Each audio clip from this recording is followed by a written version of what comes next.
Assalamualaikum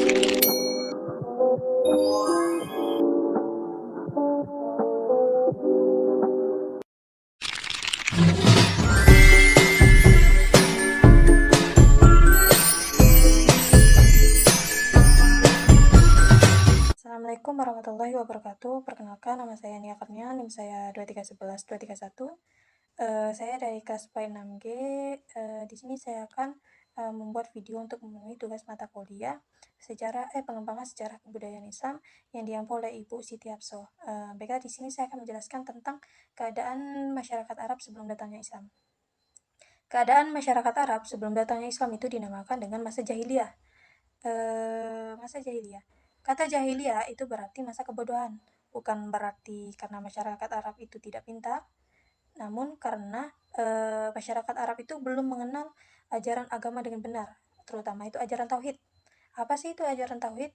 Ajaran tauhid adalah di mana ajaran agama Islam yang mengajarkan bahwa Allah itu satu dan tidak ada Tuhan selain Allah, sehingga nantinya ketika seseorang ingin beribadah seperti berdoa, meminta pertolongan, ataupun menyembah itu hanya ditujukan untuk Allah Subhanahu wa taala saja. Pada masa jahiliyah, masyarakat Arab itu sering melakukan atau tidak sesuai dengan ajaran agama dan nilai kemanusiaan. Sehingga nanti ada beberapa keadaan yang dilihat dari masyarakat Arab dari segi agamanya, dari segi sosialnya, dari segi moralnya, dan serta dari segi ekonominya. Kalau dari segi agamanya, sebelum datangnya Islam, masyarakat Arab itu belum menyembah Allah dengan benar. Mereka justru menyembah berhala, yaitu patung yang terbuat dari batu, kayu, ataupun logam. Patung-patung tersebut dijadikan sebagai Tuhan atau perantara Tuhan. Mereka, para masyarakat Arab itu berdoa dan meminta pertolongan itu melalui berhala tersebut, melalui patung-patung tersebut. Patung-patung yang terkenal pada masa itu yaitu ada 3. Yang pertama itu ada patung Lata, yang kedua ada patung Uzza, dan yang ketiga ada patung Manat.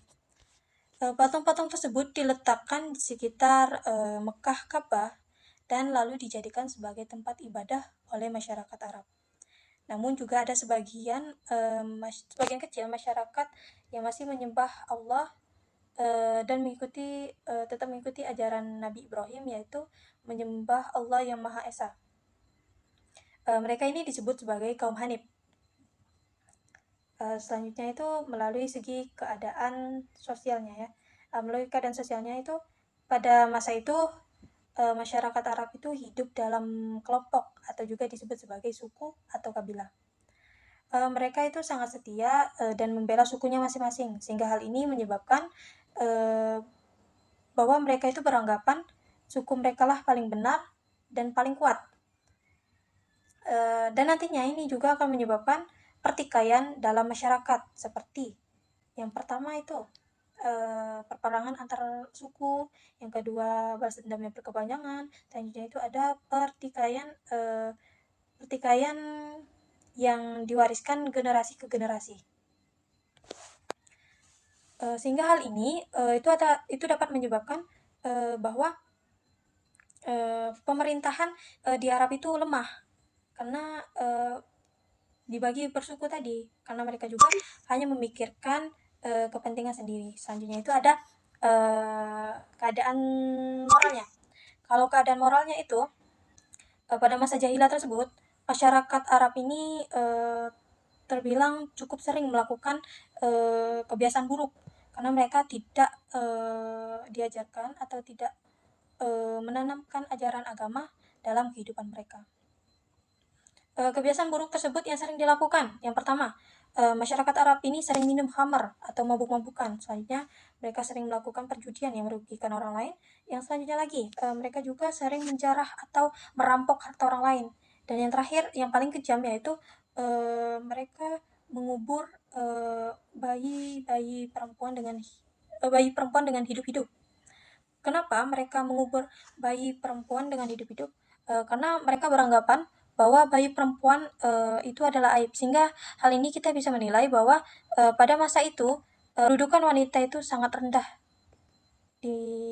di masa tersebut, Sehingga nantinya dengan adanya ajaran agama Islam yang masuk ke dalam masyarakat Arab, itu akan merubah sifat-sifat atau kebiasaan buruk mereka dengan menanamkan nih sifat-sifat baik, lalu disempurnakan lagi oleh ajaran Islam.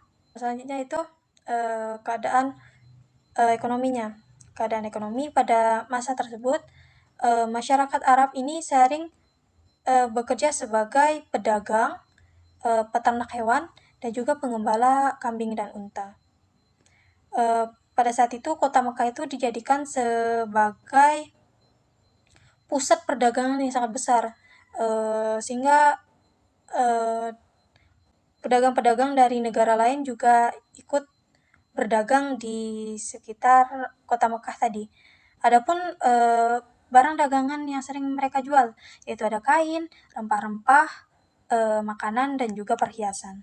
Namun di balik itu semua, di balik berkembangnya perdagangan di Arab, mereka juga sering melakukan kejahatan seperti penipuan jual beli, riba, atau juga dinamakan dengan peminjaman uang dengan bunga yang sangat besar.